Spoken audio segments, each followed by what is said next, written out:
The design here is meant to illustrate the influence that text style has on your landscape plan.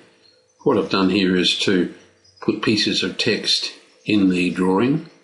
Let's just zoom in a little, and I'll widen my properties box, and I'll select concertina doors, which are run across here and down onto a deck. And you can see that's in a text style called Arc Chisel. So if we set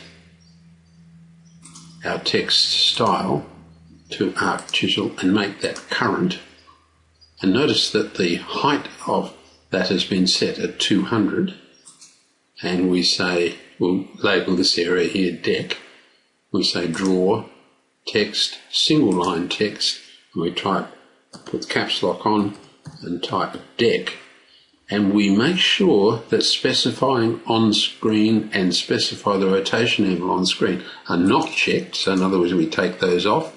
The height is going to be 200, and we say OK, and we can pop deck down. So there's no need to indicate a height as we're doing so. Let's pick this one here, which is a style called Architect D. Notice that if I select it, it's 150 high. Let's make it 200. So we'll pump up its size a little, and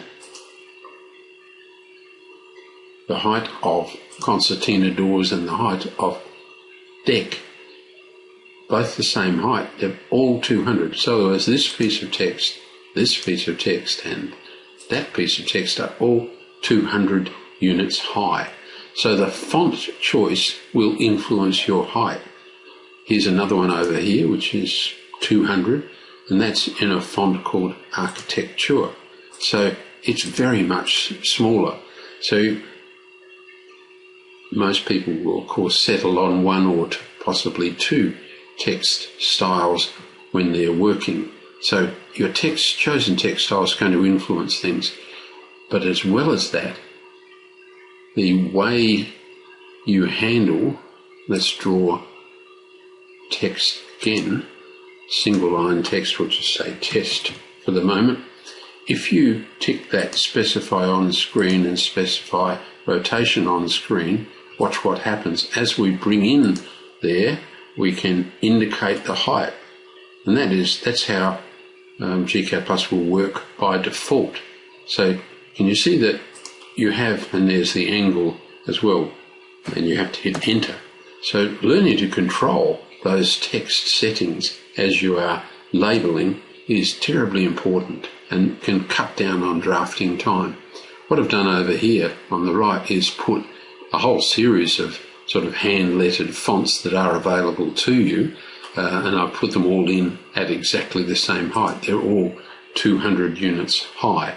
So notice the difference that different styles have, and I like to label all of the text in my drawings in uppercase, so I often use a font called uppercase, so it doesn't matter whether I type in uppercase or in lowercase, I'll still get the, let me type in here, I'll take caps lock off and type uppercase. That's in lowercase, but when I click in here, see there is no difference at all to the text height. That particular font is always in uppercase, no matter what the contents of the text, single line text are. So we hope that that has helped. A couple of people have written in and saying, can you please explain how text and particularly hand-lettered fonts work in the gCADPlus environment. So it's all about learning to control things and getting things, let me close that, getting things sorted in your drawing environment.